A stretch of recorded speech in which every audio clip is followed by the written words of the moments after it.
we're going to go ahead and get started. We want to thank you for joining us today for the last director's webinar for the school year.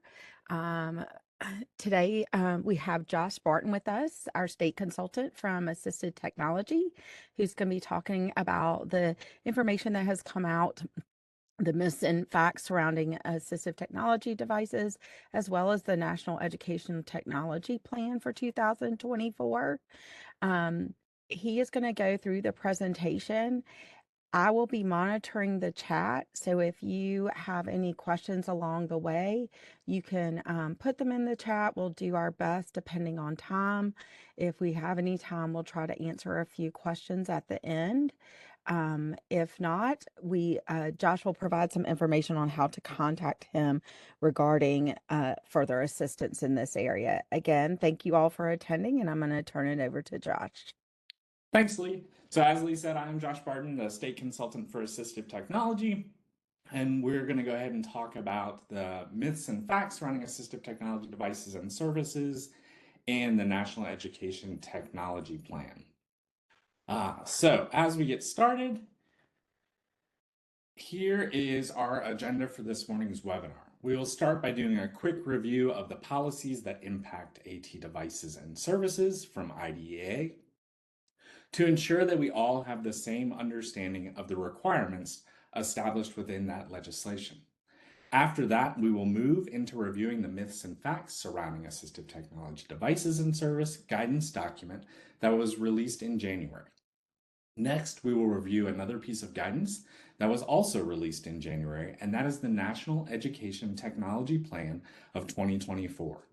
After we have finished reviewing both of these pieces of guidance, we will quickly look at a few resources to support our efforts in these areas, and then finish today's session quickly reviewing a recent ruling from the Department of Justice.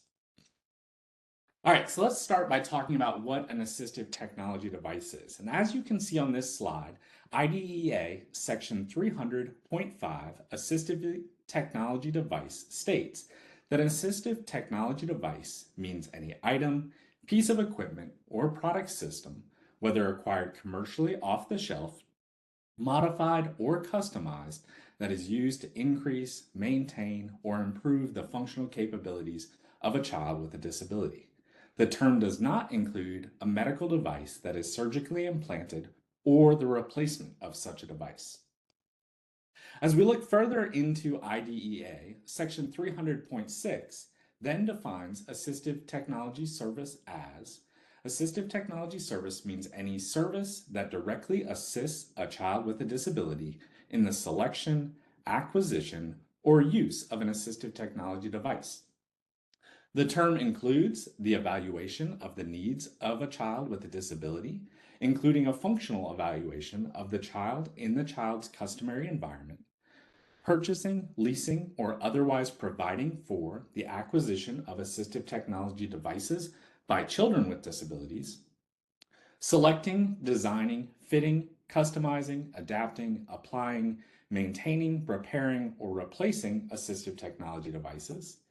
It then goes on to continue that description by saying it also includes coordinating and using other therapies, interventions, or services with assistive technology devices, such as those associated with existing education and rehabilitation plans and programs, training or technical assistance for a child with a disability, or if appropriate, that child's family, and training or technical assistance for professionals, including individuals providing education or rehabilitation services, employers or other individuals who provide services to, employ, or are otherwise substantially involved in the major life functions of that child.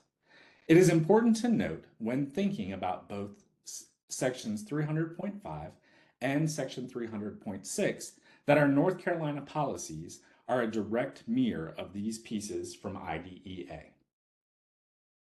All right, so now that we've reviewed what IDEA says about AT devices and services, let's dig into the myths and facts surrounding assistive technology devices and services guidance. OSEP released the AT myths and facts in January of 2024. Over the course of the year prior to the release of this guidance document, OSEP has several listening sessions with the state leaders of assistive technology community of practice.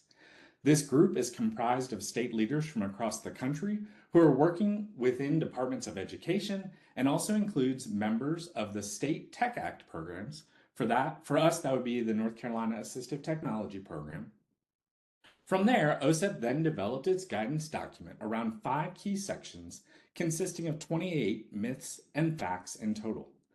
These myths and facts are broken into 5 areas: assistive technology requirements under Part B of the Individuals with Disabilities Education Act, common myths and facts about assistive technology devices and services, common myths and facts about deploying assistive technology devices and services, assistive technology requirements under Part C of the Individuals with Disabilities Education Act, and common myths and facts about assistive technology costs and funding sources.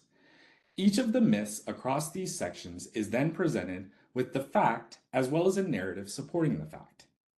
It is often in the narrative that the most salient guidance can be found. Over the next several slides, we will dig into some of the key concepts covered in each of these 5 areas. When looking at the AT requirements under Part B of IDEA, several key elements stand out. And one of the things that we will see throughout the myths and facts document is that there's lots of spiraling in that it covers the same concepts multiple times across the 5 different areas, kind of showing that overlap and ensuring that we have that complete understanding of how each of these areas impact the other. And so throughout the guidance, emphasis is placed on AT being used in a variety of areas and ways throughout the school day to help advance toward attaining IEP goals, to make progress in the general education environment, to participate in extracurricular and other non-academic activities, and be educated and participate with other children both with disabilities and non-disabled children. The guidance also focuses on ensuring that all individuals supporting the person with a disability know how to support the utilization of the AT. It states that AT services also ensure that parents and families, teachers, and related service providers receive training on how to use and implement the device, as well as ensure coordination so that the AT device provided to the child can be used correctly and consistently both in school and at home. AT evaluations, it says, should be built using existing frameworks and appropriate evaluation tools to meet the student's unique needs. For the AT being considered, a functional evaluation, as included in the IDEA definition, may include observations of the child's interactions across different locations in school and at home and identify strengths and weaknesses the child has in completing the given task. And that functional evaluation is a really important piece as we're thinking about including AT, because we want to make sure that whatever solutions we're looking at including are appropriate across all of the areas where the student would benefit for access to their free and appropriate public education with the utilization of that tool. And then it also says that supporting the student AT needs should be considered throughout all transitions. If the IEP determines that transition services will consist of special education and related services, the IEP team must also consider the child's need for existing or new AT devices and services as part of the transition services. Give me 1 second. Lee or Sherry, I see a couple of folks asking about dropping the slides in the chat. Sherry or Lee, would one of you, since you have access to it, would you be able to do that for me? Thank you. All right, so we want to make sure that we're thinking about it in all of those different transitions as well. Thanks, Sherry. All right, so moving on. The common myths and facts about AT devices and services section. The guidance begins in this area by establishing that AT can be no or low tech, all the way up through high tech, and support any student with an IEP. I want to pause there because while the myths and facts don't directly touch on this, it's also important for us to recognize that students with 504 plans can also benefit and receive assistive technology devices. So it continues from there by establishing that the IEP team determines if a student would benefit from AT devices or services based on data. As such, one or more members of the IEP team should be knowledgeable about AT options and solutions that will support the child in meeting the goals and objectives and in making meaningful progress in the curriculum. Additionally, it explores the common misconception that AT will reduce a student's motivation or ability to perform a given task, and that a review of research shows that AT devices and services for children with specific learning disabilities, for example, keeps them engaged in schoolwork. Specifically, it goes on to say that children with disabilities reported that being able to listen to text through their AT devices while also reading assisted in comprehension and the completion of assignments. The guidance also helps to differentiate between accessibility, assistive technology, universal design, universal design for learning, and accessible education materials, or AIM. One example would be that in some instances there is overlap across these topics, and sometimes things that are UDL for one student might be AT for another student. Another important highlight in this section is the consideration of how to navigate using a child's own device within the school setting and the steps to consider when a child is refusing to use their device. With these two elements, it is important to note that ultimately the implementation of assistive technology is the PSU's responsibility, and it is important to actively involve the family and the child to help increase the success of the utilization of the AT. Looking at the common myths and facts about deploying AT devices and services, it is important for IEP teams to have plans in place for when devices are delayed or not accessible. This could include low-tech solutions, loaner equipment, and other similar options, with the goal being to provide access to FAPE regardless of the situation. And this delay in getting equipment is especially something we're seeing an increase in when it comes to our mid-tech and high-tech options for students as the demands continue to increase for these pieces of equipment as well to support student needs. Additionally, it goes on to say that having qualified staff is another element that overlaps in all sections of this guidance. And that's really important for us to think about. We need to ensure that all of our staff have at least a foundational understanding of what AT is, what types of options may support students in this area, and look to be growing that work. Here, we are reminded again of the requirement for all PSUs to have staff who are knowledgeable about AT. Specifically, it references this in connection to the requirement to have individuals who are qualified to deliver specially designed instruction, since often the person implementing the AT with a given student will be a general education teacher, a special education teacher, teacher assistant, or even our related service providers.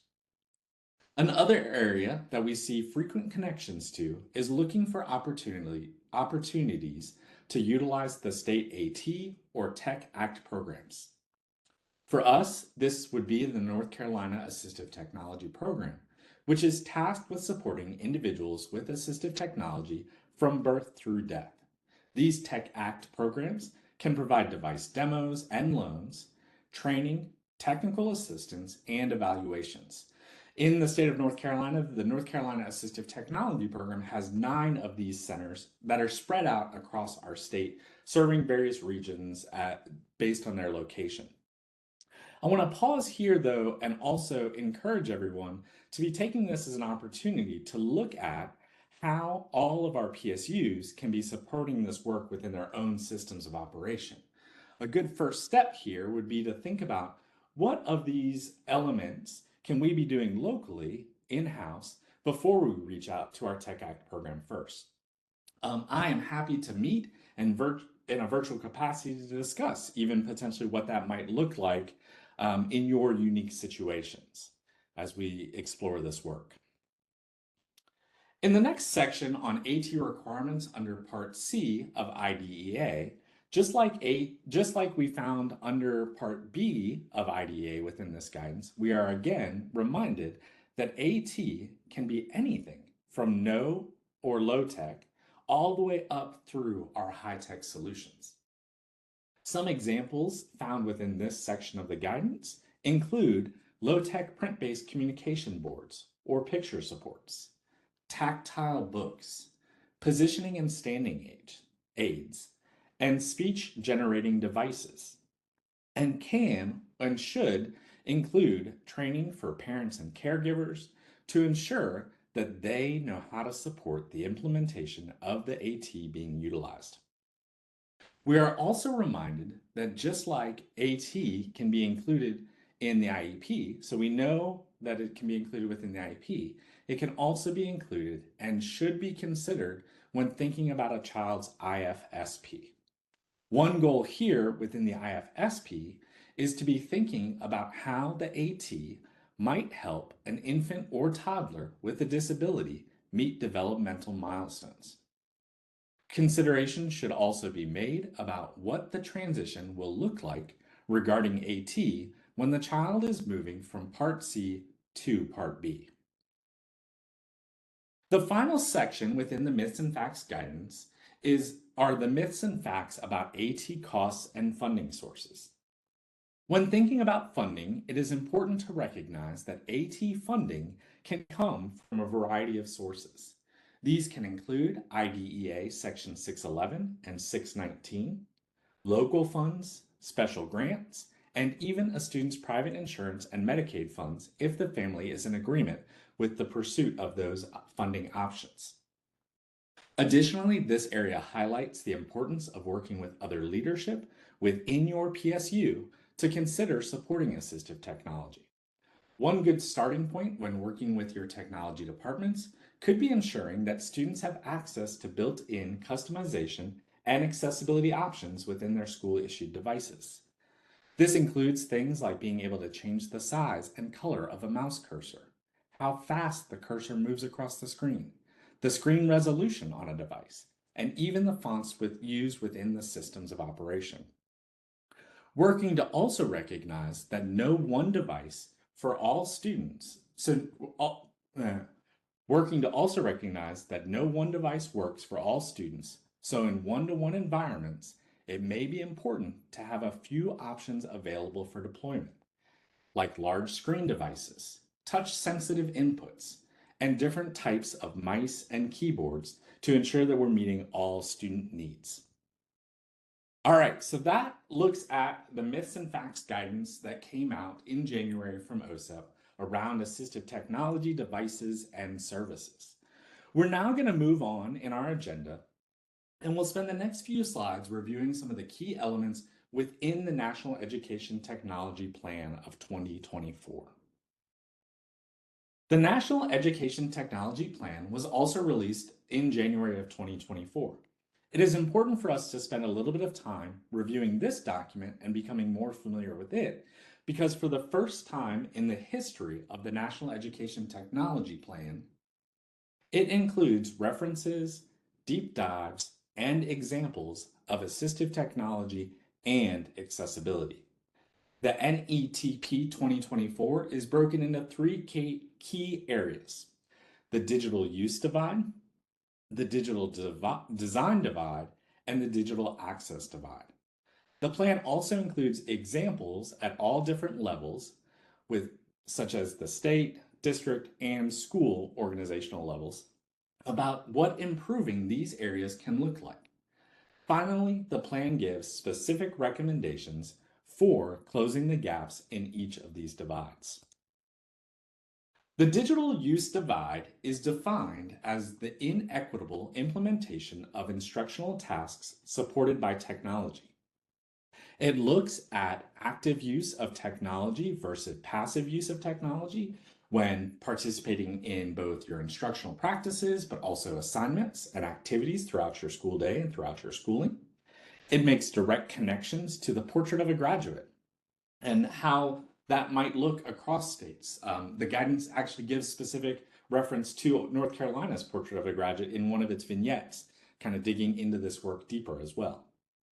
It encourages districts to develop rubrics for reviewing digital resources and technology, including the accessibility and the ability for the resources to be able to be modified to meet the needs of learners with disabilities.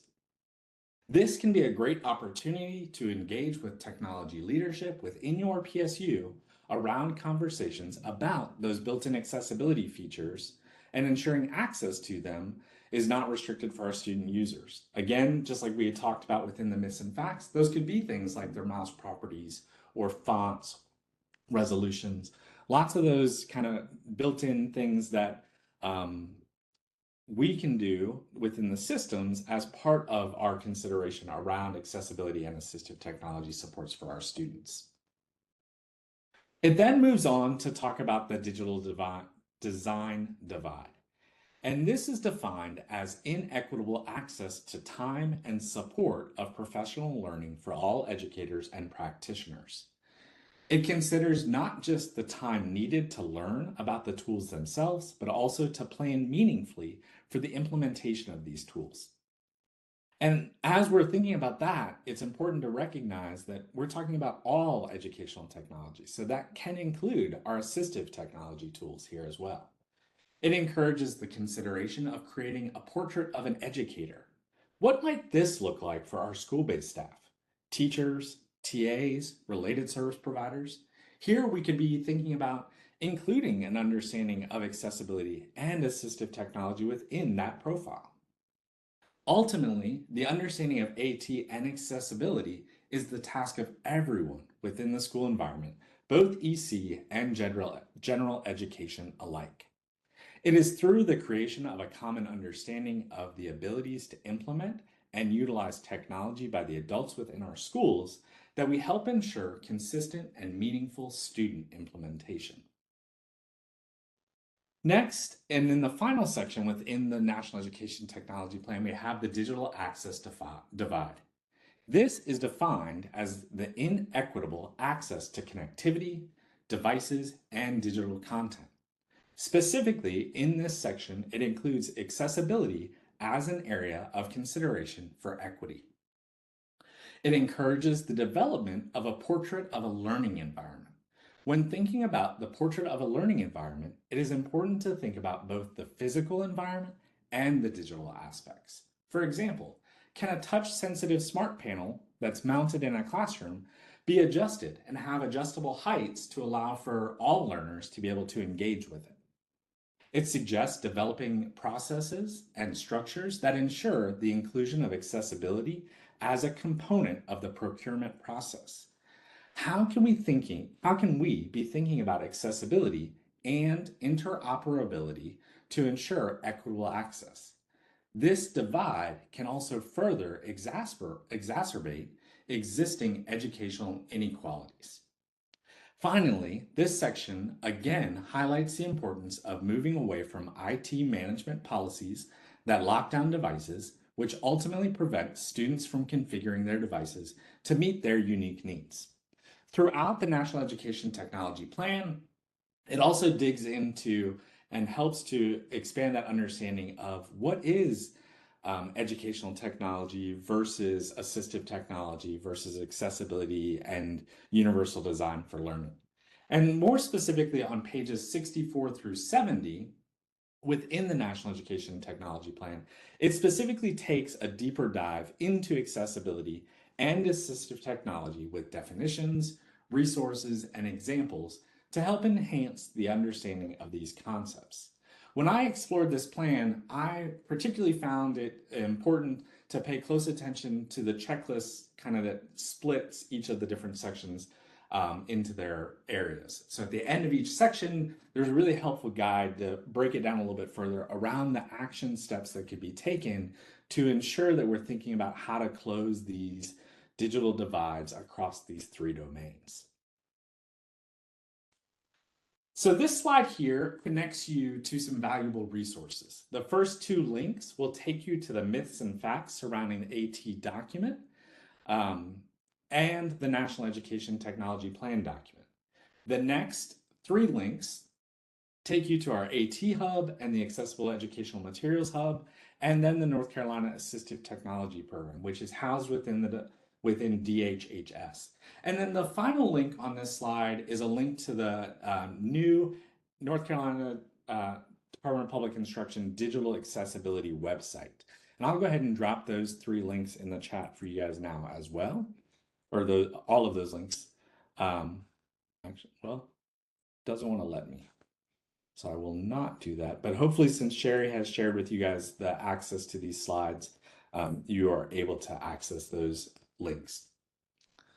All right, so the last thing we had on our agenda for today is the new ruling, which is a recent ruling that came out from the Department of Justice. This final release for the ruling happened in April of 2024. It is something that many of us at the state level that have been doing work in accessibility have been able to, we knew this was coming, and again, the final ruling happened in April of 2024. It is titled The Non-Discrimination on the Bias of Disability, Accessibility of Web Information and Services of State and Local Government Entities. It establishes specific requirements for making accessible services, programs, and activities offered by state and local government for web and mobile applications. This ruling is important to be aware of as technology departments and your PSU as a whole are going to need to become even more familiar with accessibility requirements and those needs as it relates to everything we're doing connected to the web. This ruling and the implementation for when you have to be compliant with this ruling is based on the census data for your county or city in which your PSU is located. There will be a different date of implementation depending on that size. Our larger cities and counties have an implementation date of April of 2026, and then our smaller ones have an implementation date of April of 2027. And these timelines for the specific rollout for when your PSU has to be compliant with the accessibility guidelines has been shared with your technology leadership within your PSU. So they know exactly which of those time periods they fall within. And then for our charter schools, it is based on your service area. And it looks at whatever your largest service area is as for your compliance requirement, whether it be that 2026 or the 2026 compliance. Further, this rule adopts the Web Content Accessibility Guidelines, or WCAG 2.1 Level AA standards as the minimum standard. We primarily wanted to share this information with all of you as this new ruling, coupled with the National Education Technology Plan, can be helpful in having conversations with other leaders within your PSU about assistive technology and accessibility and the steps that we are taking within our organizational units to ensure that everyone has that equitable access and that ability to have meaningful engagement within their instructional opportunities. So now that we have reviewed the AT myths and facts, the National Education Technology Plan of 2024, and the recent accessibility ruling, what are some of the next steps that you could look at doing within your PSU? A great place to start is to read through the AT Myths and Facts document and the other documents that we've covered today to gain a better understanding of what is a myth or fact, as well as what the implementation could look like as it relates to those 28 myths and facts or those digital equity divides. As it relates to that recent DOJ ruling, I would encourage all of you to look at that digital accessibility website, because Donna Murray, who I'll give contact information to here in a minute, is providing a series of ongoing webinars over the course of the next several months and years to ensure that we all have that foundational understanding. And that information also has already been shared with your technology leadership. Another next step could be looking at identifying individuals in your PSU who have existing knowledge of AT and accessibility, or those that are interested in learning more about these topics. Those can include teachers, related service providers, teacher assistants, anybody that has that interest. And really the dynamic of those individuals who are already engaged in this work across our state looks very different PSU to PSU. Additionally, in order to ensure the continuity of success, you all could consider how parent counseling and training could be utilized to support parents and caregivers within the utilization of AT and accessible resources, in addition to other aspects of your students' IEPs. It is through the meaningful utilization of these resources across settings that we often see the greatest success, both currently and in the future. And additionally, we could look at the quality indicators for assistive technology, as this can be a great resource for looking at where your PSU is currently as it relates to AT.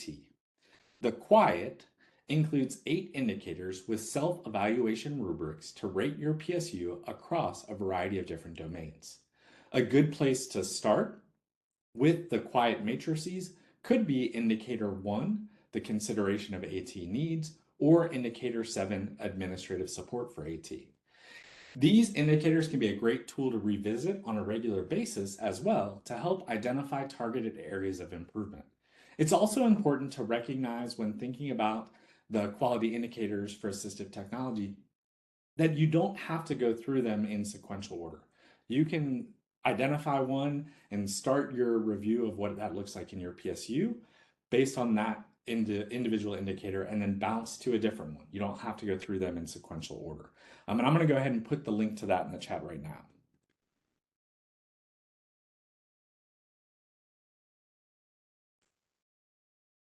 Well, for some reason, my links aren't working today. So it's just quiat.org will take you to those quality indicators. Thank you, Sherry, for coming in clutch. All right, and then on this last slide here, we have contact information. So that first piece of contact information is for myself, if you have any questions as it relates to assistive technology. Next, I have included Crystal Patrick, who's one of our consultants for visual impairments, and she is also one of the co-directors for our accessible educational materials project within our state. She and Donna Murray are the co-leads for that work. So Crystal can be a great point of contact if you have any questions about accessible educational materials. And then lastly, I've included the contact information for Donna Murray, who is that new state consultant for digital accessibility. And she is housed within our digital teaching and learning section within North Carolina DPI, but that can also be a great point of contact, including her website for furthering the understanding of this work. And then here on our final slide, one of the things that we like to do is highlight our accessibility commitment. So this presentation has been designed to be accessible through the utilization of clear structure and layout, high color contrast, the effective use of color, a readable font, distinct slide titles, descriptive links, captioned videos, accessible tables, effective use of images, alt text with those images, a logical reading order, and an accessibility check has been performed prior to the distribution of the content. All right, Lee, that concludes what I had in my slide deck to cover.